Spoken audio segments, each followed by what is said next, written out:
This video is for the MAGA voters, former Democrat voters, disengaged voters who chose Trump because they knew his name, and insecure men who thought that their masculinity was being challenged by a female leader. Oh, and the 15 million potential voters who chose to sit this one out. What exactly did you just vote for? What kind of administration will you get, and will it prove fruitful for you as you had hoped? Firstly, it's worth noting that Trump is an infamous liar. The Washington Post recorded and tabulated the 30,573 lies he told during his first presidency. It was published in January 2021 and was widely distributed. Maybe you missed that.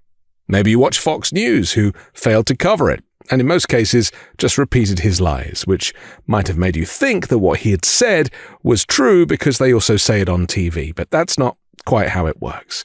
You see, Trump realized decades ago that telling the truth is not a requirement in life, in business, on the campaign, or even in the White House. And if you're looking for a simple explanation of the difference between Republicans and Democrats, it's that Republicans lie and win by lying, and Democrats tell the truth, and it often costs them elections. So Trump lied to you about the things that likely enticed you to vote for him. And if I was to guess, the cost of living was at the top of that list. You know, gas prices, grocery prices, cost of rent, etc. Well, here's the first reality check. Trump won't intentionally be changing those things. He just lied about it to win your vote. You know, economies are slow to change, and the Biden-Harris administration has been working tirelessly to invest in the economy to help it grow. Inflation has dropped from a pandemic peak of 10% in 2022 to just 2.4% now, which is close to normal. Real earnings growth under Biden flipped from negative to positive earlier in the year, meaning that wages are once again growing by more than inflation. Employers have created more than 16 million jobs under Joe Biden, the most during any presidential term. Earlier this year, manufacturing employment hit a 16-year high. There hasn't been a recession in more than 4 years, and remember, the Biden economy will continue to improve beyond January, allowing for Trump to take the credit for it after his inauguration. And he will.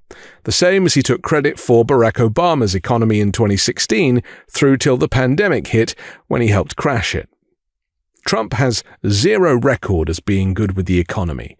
He conveniently shapeshifts the timeline of history to make himself look good. But unlike him, the data doesn't lie. So, expect your rent to increase, your wages to go down, your groceries to get more expensive as Trump's economy starts to kick in mid to late 2026. Meanwhile, his further tax cuts for billionaires and corporations will only grow the national debt and bring less money into the Treasury. Not that Trump needs tax revenues to work with. He plans to cut most of the public programs that Biden and Harris had committed to.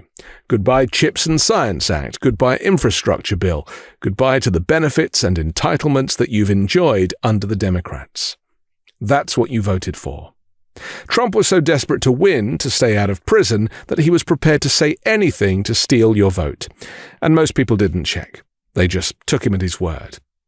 You took a known liar and fraudster at his word. Nice work, because a Trump win means that you just lost. And now let's take a look at Trump's claims about closing the border and deporting 15 million migrants who are supposedly taking your jobs and bringing drugs and who are rapists. Firstly, Trump is the rapist. Don't take my word for it. A jury found Donald Trump liable for sexually abusing advice columnist E. Jean Carroll in 1996. A jury, not a judge, beyond reasonable doubt. Trump is always projecting. And as for closing the border is actually a figure of speech. There is no direct way the president can do it. Disgraced former President Trump and President Biden have both come close, Trump first with Title 42, and more recently with Biden issuing an executive order to block migrants from asking for asylum. But neither measure directly prevented migrants from coming into the country, and both were challenged in court. A full border closure would violate federal laws granting people the right to seek asylum. But nevertheless, the future Trump administration doesn't appear to care about the rule of law. Trump will continue his campaign of mass deportations that could eject millions from the United States via sweeps and raids, internment in staging camps, and large-scale removals, possibly employing the military to do the work. Trump and his advisors have referred to using the National Guard or the military and invoking the 1798 Alien Enemies Act. And with a new swathe of MAGA judges in place, including at the Supreme Court, Trump could get his way. America, the land of the free, a country built on immigration, will become Nazified, and Trump won't care who gets separated from who or whether these people are children or women. He is ruthless, gutless, and racist, and you just voted for that. Trump's closest advisor, Stephen Miller, said last year that mass deportations could involve detention camps built on open land in Texas near the border.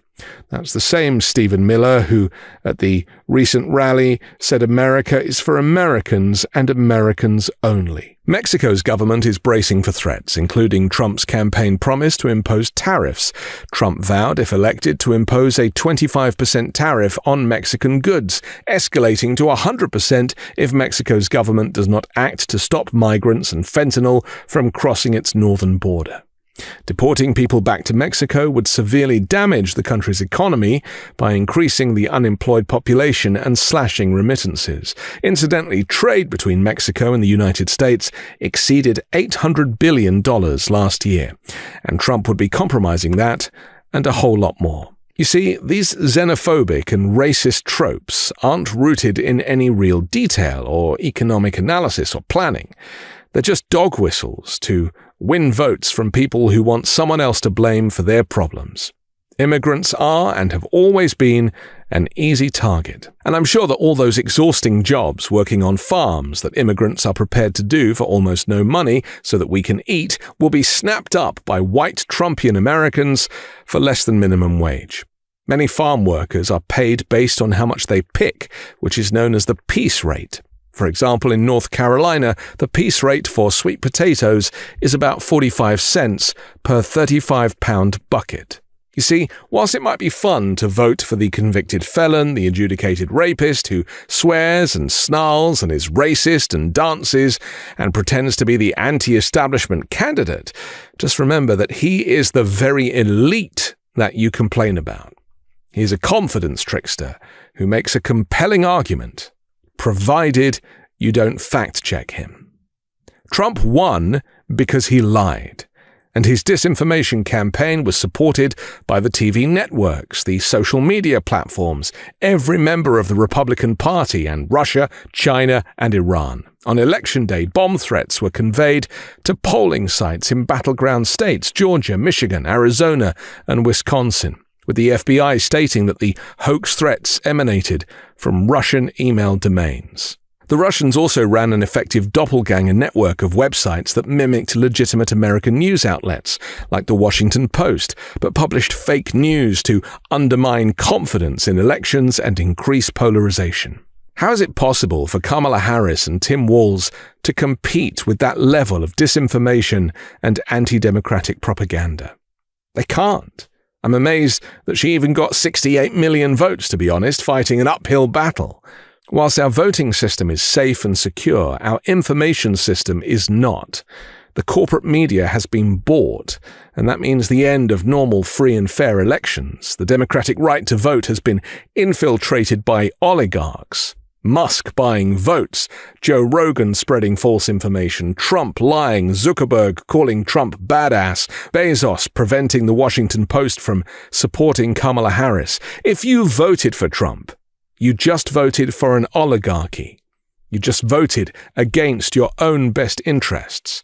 You just voted for an authoritarian regime and the end of America's democracy. You voted for costs to rise, including healthcare, and you just voted for women's reproductive healthcare to be rescinded. Don't say we didn't warn you.